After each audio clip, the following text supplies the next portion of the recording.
aastahiti tabelis. Järgmine auhind läheb Eesti kõige volüümikamale ja sensuaalsemale artistile, naisartistile. Kaua kadunud esimest ja teist Eestit ühendavale vahelülile. Kes ta on ja kus ta on, selgub õige pea. Seetõttu paluksin ma 2010. aasta uue tulija auhinna väljastamiseks lavale Raadio 2 hommikuprogrammi Äratuskellad ja Liivimaa parimad ratsanikud Indrek Peegelpõrand Vaheoja ja Madis Andur Aesmaa. Poisid, mikrofon on 100% teie pärast.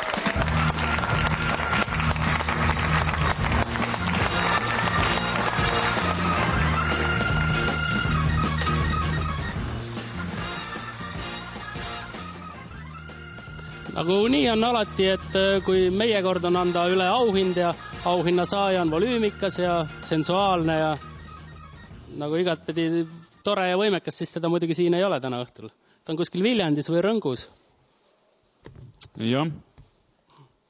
Nii et väga kahju, et Madis, et annan selle seni sinu kätte hoida, et ole hea ja ütle siis, kes on ja kes see saab. Ja. See on siis nüüd see aastahit uue tuli auhind. Televiisoris on nii, teleeetris on nii närves võib olla, raadios on palju lihtsam. Ja ütleb pigem ise väkki. Jaa, see on Merlin Uusküla ja Ihu Üksi. Jaa. Aasta uus tulija. Kui varasematel aastatel olen ma sellele üritusel üles astunud kolmekesi, siis sel aastal teen ma seda Ihu Üksi. Suur aitäh kõikidele inimestele, kes on Merlin Uusküla nii hästi vastu võtnud. Te ei kujuta ette, kui hea meel on mul selle üle ja olla debüütalbumiga samal aastal ka aasta uus tulija, siis mis saab olla paremat. Suur aitäh teile kõikidele ja loomulikult suur aitäh ka Ihu Üksi lauluautorile, kelleks on Vahur Valgmaa ja siit kõlab see lugu live-versioonis Lennujaamas. Pole juhtunud veel minuga, et oma südame välja tahaks rebida.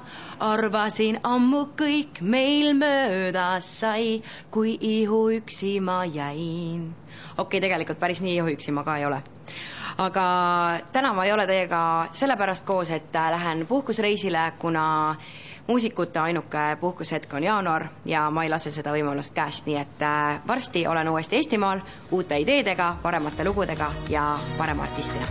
Tšau!